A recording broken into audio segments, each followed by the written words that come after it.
Ahead of a Canadian Grand Prix, we discussed the challenges of the forthcoming weekend with Diego Ioverno, Scuderia Ferrari race operating manager. Diego, this is the only flyweight race in between of the European season. Does it involve some particular sort of preparation for the team? Well, obviously being an overseas race has many different logistic aspects compared to the European ones. There is a lot of material to be shipped with different vectors, but you have also the mitigant factor to be, let's say, a single race, so we don't have the pressing of the following races and the turnaround of material to be chased. And speaking about materials, this is said to be a very demanding race, not only for the engine but also for almost every other component. What does it imply? Yeah, for sure, Montreal is a very demanding race for the whole car. As we said, the powertrain, the power unit is very stressed, but also all the remainder of the car. Brake system is typically very stressed in Montreal. Suspension members, everything is under a lot of pressure because of the characteristic of the circuit. In the past, races have always been determined by the amount and the quality of pit stops, pit calls. We used to have one single pit call and the fueling, and then it's all now behind us. But does strategy still play a major role in this kind of race? Well, for sure, Montreal, as the other races, will be highly characterized by the strategical choices of the team.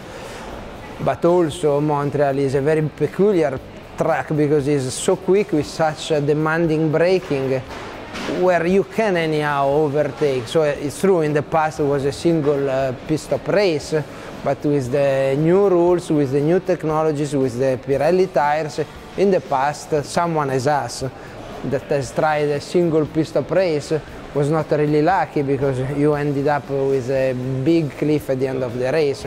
So yeah, as usual, we will have to see what we'll face and try to have the best choice for us.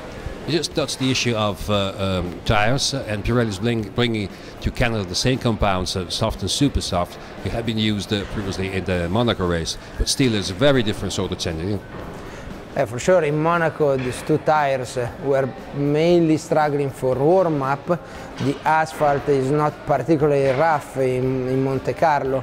In Canada, we will face a different situation. The circuit itself is much more demanding in terms of stress for tires, so it will be probably less than an issue to warm them up. It will be more important to face them in their life and look after the tires for all the length of the stints. And finally, the circuit is dedicated to Gilles Villeneuve, which we all fondly remember, but Montreal is also a very lively town, a city bustling with nightlife and so on. In the past, there used to be some sort of fun going on at the circuit as well, with improvised boat races and any kind of challenge between the mechanics of various teams. Is anything left of this? Well, actually, the only thing that has left is the atmosphere. The city is still amazing, the people is very warm, and you can feel the passion for Formula One everywhere you go. The circuit is in a very peculiar place, in an Olympic park with the lake, and as you said, in the past there were very funny races with improvised boats between teams. Now it's not happening anymore, but the level of audience and the passion is always there, and probably is one of the favorite races for most of the teams.